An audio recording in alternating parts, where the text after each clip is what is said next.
Mais on commence avec cette mobilisation à Saint-Sauveur de Montagut, en Ardèche. Élus et habitants ne veulent pas perdre leur EHPAD, un établissement pour personnes âgées dépendantes. La structure vétuste devait être reconstruite sur la même commune, mais la direction en a décidé autrement, provoquant un tollé général. Reportage de Vanessa Fize et de Nicolas Ferraud.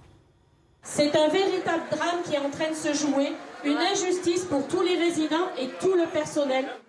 Seconde mobilisation dans les rues du village, plus d'une centaine de personnes défilent. Dans le cortège, élus, habitants, familles de pensionnaires de l'EHPAD se côtoient.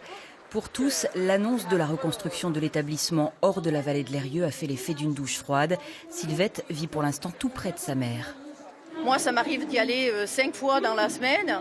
J'ai un quart d'heure, je vais passer un moment avec elle. Bon, mais après, je pense bien que faire une demi-heure, je ne pourrais pas y aller 5 fois dans la semaine, quoi. L'EHPAD des Mûriers a vu le jour dans les années 60, sous l'impulsion des habitants eux-mêmes. Dans un premier temps, il était question de reconstruire sur la commune, sur cette parcelle. Aujourd'hui, le propriétaire, le diaconesse de Reuilly, en a décidé autrement. Il invoque des complications sur le terrain acheté, un manque de personnel qualifié sur place et une baisse des admissions.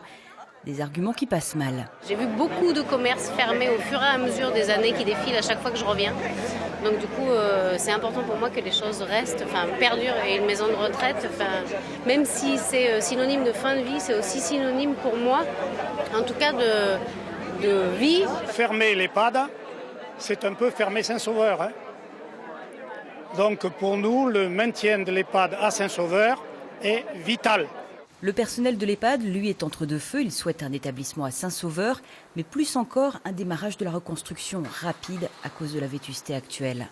C'est des couloirs étroits, il n'y a pas de douche dans les chambres. Il faut vraiment que ce soit reconstruit. Le diaconesse assure que rien n'est encore figé, que l'EHPAD sera bien reconstruit ailleurs, mais que des services pourraient subsister dans la vallée de l'Eyrieux. Des rencontres auront lieu en septembre avec l'ARS et le département.